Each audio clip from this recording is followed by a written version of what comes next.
കയ്യിലെ ലാത്തി കൊണ്ട് ഓരോ സെല്ലിന്റെയും കമ്പികളിൽ തട്ടിയ ശേഷം ആരെയോ തിരയുന്ന പോലെ ആ പോലീസുകാരൻ ഓരോ സെല്ലിലേക്കും എത്തിച്ചു നോക്കി. ഒടുവിൽ ഒരു സെല്ലിന്റെ മുന്നിലെത്തിയപ്പോൾ അന്വേഷിച്ചയാളെ കണ്ടെത്തിയ പോലെ സെല്ലിന്റെ അകത്തേക്ക് നോക്കി. ചാർലി, നിന്നെ കാണാൻ ആരോ വന്നിട്ടുണ്ട്. പോലീസുകാരൻ സെല്ലിന്റെ അകത്തേക്ക് നോക്കിക്കൊണ്ട് പറഞ്ഞു. ജയിലിലെ ചുവരിൽ എന്തോ കുത്തിക്കുറിക്കുന്നതിനിടയിൽ ചാർലി ഒരു സംശയത്തോടെ പോലീസുകാരനെ നോക്കി. എന്നെയോ? ചാർലി വിശ്വാസം വരാതെ പോലീസുകാരനോട് ചോദിച്ചു. പോലീസുകാരൻ സെല്ലിന്റെ വാതിൽ തുറന്നുകൊടുത്തു. വിസിറ്റർ റൂമിലേക്ക് നടക്കുമ്പോഴും തന്നെ കാണാൻ വന്നത് ആരായിരിക്കും എന്ന ചിന്തയായിരുന്നു ചാർലിക്കുണ്ടായിരുന്നത്. ജോർദൻ. നെറ്റുകൾക്കപ്പുറം തന്നെ കാത്തിരിക്കുന്നയാളെ കണ്ടപ്പോൾ അറിയാതെ ചാർലിയുടെ ചുണ്ടുകൾ മന്ത്രിച്ചു. ചാർലിയെ കണ്ടതും ജോർദൻ അവർക്ക് മധ്യത്തിലായി ഉണ്ടായിരുന്ന ഇരുമ്പുകൊണ്ട് തീർത്ത നെറ്റിന്റെ അടുത്തേക്ക് നടന്നു. Charlie, my dear brother.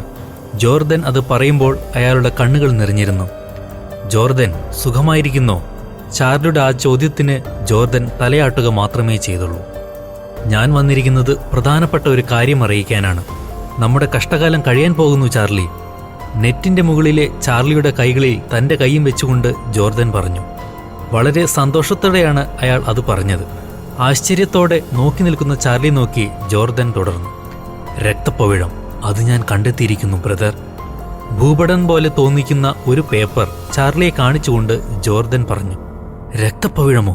അല്പം ഭയത്തോടെ ചാർലി തിരിച്ച് ജോർദനോട് ചോദിച്ചു. അതെ ബ്രദർ, രക്തപ്പവിഴം. ഇന്നതിന് 400 കോടിയോളം വിലയുണ്ട്. ഒരു ബയ്യറെ കണ്ടുപിടിക്കണം. നോ ജോർദൻ, അത് റിസ്ക്കാണ്. അരുത്. രക്തപ്പവിഴം നൂറ്റാണ്ടുകളായി പലരും തിരിഞ്ഞ് ലഭിക്കാത്ത ഒരു വിശിഷ്ടമായ കല്ലാണ്. അത് തിരിഞ്ഞു പോയവർ ആരും ഇന്നേ വരെ തിരിച്ചു വന്നിട്ടില്ല. അതുകൊണ്ട് നമുക്കിത് വേണ്ട ജോർദൻ. ട്രസ്റ്റ് മീ ബ്രദർ, എനിക്ക് എടുക്കാനാവുമത്. ജോർദൻ വളരെ ആത്മവിശ്വാസത്തോടെ ചാർലിയോട് പറഞ്ഞു. രക്തപ്പവിഴം അത്രയ്ക്കും ഈസിയല്ല ജോർദൻ. വളരെയധികം അപകടം നിറഞ്ഞതാണ്. ദയവായി ഞാൻ പറയുന്നത് കേൾക്കൂ. അതും തേടി പോകരുത്. എന്റെ തീരുമാനം അന്തിമമാണ് ബ്രദർ. മാപ്പിന്റെ ഒരു കോപ്പി കമ്പികൾക്കിടയിലൂടെ ചാർലിക്ക് നൽകിക്കൊണ്ട് ജോർദൻ പറഞ്ഞു. Trust me, I can do it. അത്രയും പറഞ്ഞ് ജോർദൻ അവിടെ നിന്ന് നടന്നു. ചാർലി ജോർദാൻ പോകുന്നത് നോക്കി അങ്ങനെ നിന്നു. 3 വർഷങ്ങൾക്ക് ശേഷം സെൻട്രൽ ജയിലിന്റെ ഇരുമ്പുവാതിൽ ചെറിയൊരു ശബ്ദത്തോടെ പതിയെ തുറക്കപ്പെട്ടു. ഷർട്ടിന്റെ കൈകൾ മടക്കി കയറ്റി വെച്ച ശേഷം പുറലോകത്തെയും ജയിലിനെയും ബന്ധിപ്പിച്ചിരുന്ന തുറക്കപ്പെട്ട ആ ഇരുമ്പുവാതിലൂടെ ചാർലി പുറത്തിറങ്ങി. ചാർലിയുടെ കണ്ണുകൾ ആദ്യം തിരഞ്ഞത് ജോർദനെയായിരുന്നു. പക്ഷേ അവനെ അവിടെ കാണാഞ്ഞതുകൊണ്ട് നിരാശനായി മുന്നോട്ട് നടക്കുവാൻ തുടങ്ങുന്നതിനിടയിലായിരുന്നു പുറകിൽ നിന്നൊരു ശബ്ദം ചാർലിയെ തേടിയെത്തിയത്. ചാർലി. ചാർലി ശബ്ദം കേട്ട ദിക്കിലേക്ക് നോക്കി. അയാളുടെ അമ്മാവൻ പോളായിരുന്നു അത്. റോഡിന്റെ വശത്തായി നിർത്തിയിട്ടിരുന്ന കാറിൽ ചാരി നിന്നിരുന്ന പോളിന്റെ അടുത്തേക്ക് ചാർലി നടന്നു. How are you old man? അയാളെ കെട്ടിപ്പിടിച്ചുകൊണ്ട് ചാർലി ചോദിച്ചു. Pretty good. ചിരിച്ചുകൊണ്ടാണ് പോൾ മറുപടി പറഞ്ഞത്. ജോർദനെ കണ്ടില്ലല്ലോ. അവനെവിടെ? ഞാനിന്ന് പുറത്തിറങ്ങുമെന്ന് അവൻ അറിയില്ലേ? ചാർലി ചോദിച്ചപ്പോൾ പോൾ മറുപടി പറയാതെ തലകുനിച്ചു. അമ്മാവ, ചോദിച്ചത് കേട്ടില്ലേ? ജോർദൻ എവിടെ? അവൻ എന്താണ് സംഭവിച്ചത്? പോളിന്റെ കൈകളിൽ പിടിച്ചുകൊണ്ട് ചാർലി ചോദിച്ചു. നീ കാറിൽ കയറൂ, ഞാൻ പറയാം. പോൾ ഡ്രൈവർ സീറ്റിലേക്ക് നടന്നു. വേറെ പലതും ചാർലിക്ക് ചോദിക്കാനുണ്ടായിരുന്നുവെങ്കിലും അതൊന്നും ചോദിക്കാതെ കാറിന്റെ ഡോർ തുറന്ന് സീറ്റിലേക്ക് കയറിയിരുന്നു. കാർ പതിയെ നീങ്ങി തുടങ്ങി. പറയൂ അമ്മാവ, ജോർദൻ എവിടെ? എന്താണ് അവന് സംഭവിച്ചത്? ചാർലി വീണ്ടും പോളിനോട് ചോദിച്ചു. ഞാൻ അവനെ വിലക്കിയതാ, പക്ഷേ അവൻ കേട്ടില്ല. എന്നെയും ധിക്കരിച്ചുകൊണ്ട് പോയി. എന്താണമ്മാവ? പോൾ പറഞ്ഞത് മനസ്സിലാവാതെ പോളിനെ നോക്കിക്കൊണ്ട് ചാർലി ചോദിച്ചു. രക്തപ്പവിഴം. ചീറ്റിംഗ് കേസിൽ നീ ജയിലിൽ പോയതിനു ശേഷം ആരോ മുഖാന്തിരം ജോർദാൻ രക്തപ്പവിഴത്തെപ്പറ്റി അറിഞ്ഞു. അതിനുശേഷം ജോർദാൻ അതിനെ തേടി അലച്ചിലായിരുന്നു. ഒടുവിൽ ശേഖരിച്ച വിവരങ്ങൾ കൊണ്ട് അവൻ അതിനെ തേടിപ്പോകുവാൻ ഒരുങ്ങിയ അന്ന് എന്നെ കാണാൻ വന്നിരുന്നു. ഞാൻ അവനെ അതിൽ നിന്നും പിന്തിരിപ്പിക്കാൻ ശ്രമിച്ചെങ്കിലും അവനത് കേൾക്കാതെ രക്തപ്പവിഴം തേടി ഇവിടെ നിന്ന് പോവുകയായിരുന്നു. അതിനുശേഷം എന്തുണ്ടായി? പിന്നീട് കുറച്ചു നാളുകൾക്ക് ശേഷം എനിക്കൊരു കോൾ വന്നു. ജോർദനായിരുന്നോ? അല്ല, സാലിയേറിയായിരുന്നു. സാലിയേറി? അതാരാണമ്മാവ? ജോർദാൻ കണ്ടെത്തിയ ബയർ. ആംഗ്ലോ ഇന്ത്യനാണ് സാലിയേറി. വളരെ ക്രൂരനായ അയാളുടെ കയ്യിൽ ആന്റീക്കിന്റെ വലിയൊരു ശേഖരം തന്നെയുണ്ട്. അയാൾക്ക് വേണ്ടിയാണ് ജോർദൻ രക്തപ്പവിഴം തേടാൻ പോകാൻ തുനിഞ്ഞത്. ശരി, അയാൾ വിളിച്ചതിന് ശേഷം എന്തു പറഞ്ഞു? ജോർദൻ രക്തപ്പവിഴം തേടി പോയെങ്കിലും കണ്ടെത്താനാവാതെ പകുതിയിൽ വെച്ച് മടങ്ങി വന്നു. രക്തപ്പവിഴം നൽകാമെന്ന് പറഞ്ഞ് സാലിയേറിയുടെ കയ്യിൽ നിന്ന് ജോർദൻ കുറച്ച് പൈസ വാങ്ങിയിരുന്നു. എത്ര രൂപ? 50 ലക്ഷം. വാങ്ങിയ പൈസ തിരിച്ചു നൽകാൻ കഴിയാതെ ജോർദാൻ സാലിയേറിയുടെ കണ്ണിൽപ്പെടാതെ കുറച്ചുനാൾ മുങ്ങി നടന്നെങ്കിലും സാലിയേറിയുടെ ആളുകൾ ജോർദാനെ എങ്ങനെയോ കണ്ടെത്തി പിടികൂടി. അതിനുശേഷമാണ് സാലിയേറിയുടെ കോൾ വരുന്നത്. ജോർദൻ അവരുടെ കയ്യിലാണെന്നും ഒന്നുകിൽ വാങ്ങിയ പൈസ തിരിച്ചു കൊടുക്കുകയോ അല്ലെങ്കിൽ രക്തപ്പവിഴം അവർക്ക് കണ്ടെത്തി നൽകണമെന്നും എന്നോട് പറഞ്ഞു. ഈ വയസ്സൻ എന്തു ചെയ്യും ചാർലി? എൻ്റെ സമ്പാദ്യം എല്ലാം തന്നെ കൂട്ടി നോക്കിയാലും സാലിയേറിയയ്ക്ക് കൊടുക്കേണ്ട തുകയുടെ 10 ആവില്ല. പിന്നെ രക്തപ്പവിഴം തേടി പോകാനുള്ള വയസ്സല്ല എനിക്കിപ്പോൾ. കഴിഞ്ഞ ഒരു മാസമായി ജോർദൻ അവരുടെ കസ്റ്റഡിയിലാണ്. പോൾ അയാളുടെ നിസ്സഹായ അവസ്ഥ ചാർലിയെ ബോധിപ്പിച്ചു.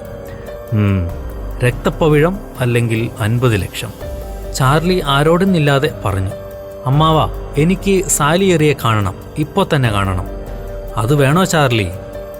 പിന്നെ നമുക്ക് വേറെ ഓപ്ഷൻ എന്താണുള്ളത്? ജോർദനെ നമുക്ക് രക്ഷിക്കേണ്ടേ അമ്മാവ? രക്തബന്ധമെന്ന് പറയാൻ അവൻ മാത്രമല്ലേ എനിക്കുള്ളൂ. അമ്മാവൻ വണ്ടി അവൻ്റെ അടുത്തേക്ക് വിടൂ. ശരിയെന്ന് പറയും വിധം തലയാട്ടിക്കൊണ്ട് പോൾ കാറിൻ്റെ വേഗത കൂട്ടി. വലിയൊരു 2 നില വീടിൻ്റെ ഗേറ്റ് കടന്ന് പോളിൻ്റെ കാർ പോർച്ചിൽ വന്നു നിന്നു. അവർ കാറിൽ നിന്നിറങ്ങി. ആ വീടിനകത്തേക്ക് കടക്കാനൊരുങ്ങിയപ്പോൾ 2 പേർ അവരെ തടഞ്ഞു. ഞങ്ങൾ സാലിയേറിയെ കാണാൻ വന്നതാണ്. പോൾ തടഞ്ഞു നിർത്തിയ ആ 2 പേരോടായി പറഞ്ഞു. അവരെ അകത്തേക്ക് കയറ്റിവിടൂ. വീടിനകത്തു നിന്നൊരു ശബ്ദം. ആ ശബ്ദം കേട്ടപ്പോൾ അവരെ തടഞ്ഞു വെച്ചവർ അവർക്ക് വഴി തുറന്നു കൊടുത്തു. പോൾ, എനിക്കറിയാം നീ വരുമെന്ന്. അർമാനി സ്യൂട്ട് ധരിച്ചുകൊണ്ട് വീടിന് ഏകദേശം മധ്യത്തിലായിരുന്ന ഒരാൾ പോളിനെ നോക്കിക്കൊണ്ട് പറഞ്ഞു. അയാളുടെ ചുണ്ടിലെരിയുന്ന സിഗാറിന്റെ പുകമറയുടെ ഉള്ളിലൂടെ പോൾ അയാളുടെ മുഖം കണ്ടതും ചാർലിയോടായി പറഞ്ഞു. സാലിയേറി, മിസ്റ്റർ സാലിയേറി, ഞാൻ ജോർദനെ കൊണ്ടുപോകാനാണ് വന്നത്. ചാർലിയെ മനസ്സിലാവാതെ ഒരു നിമിഷം സാലിയേറി അവന്റെ മുഖത്തേക്ക് നോക്കി. ഇത് ചാർലി, ജോർദാന്റെ ചേട്ടനാണ്. പോൾ ചാർലിയെ പരിചയപ്പെടുത്തുന്ന പോലെ സാലിയേറിയോട് പറഞ്ഞു. ഓ ചാർലി, കേട്ടിട്ടുണ്ട്, ദ പ്രിൻസ് ഓഫ് ഡ്യൂപ്ലിക്കേറ്റ്. കണ്ടിട്ടില്ലെങ്കിലും ഒരുപാട് കേട്ടിട്ടുണ്ട്. പട്യാല രാജാവിൻ്റെ പണ്ടെങ്ങോ നഷ്ടപ്പെട്ട പട്യാല നെക്ലസിനെ പറ്റിയും ആ നെക്ലേസിൻ്റെ ഡ്യൂപ്ലിക്കേറ്റ് ഉണ്ടാക്കി നഷ്ടപ്പെട്ട അതേ നെക്ലേസ് ആണെന്ന് പറഞ്ഞുകൊണ്ട് അവിടുത്തെ അന്നത്തെ ഗവൺമെൻറ്റിനെ പറ്റിക്കാൻ ശ്രമിച്ചതും അവർ ഡ്യൂപ്ലിക്കേറ്റ് ആണെന്ന് മനസ്സിലാക്കി പിടിച്ച് ജയിലിലടച്ചതും ഞാൻ കേട്ടിട്ടുണ്ട്. നിന്റെ അപ്പൻ കുന്നംകുളത്തുകാരൻ വർഗീസിനെയും ഞാൻ അറിയും. സ്വന്തം അപ്പൻ്റെ ഡ്യൂപ്ലിക്കേറ്റ് വരെ പുള്ളി ഉണ്ടാക്കുമെങ്കിലും ചതിക്കില്ല ആരെയും. ആ ഗുണം മക്കൾ നിങ്ങൾക്ക് കിട്ടാതെ പോയല്ലോ മക്കളെ.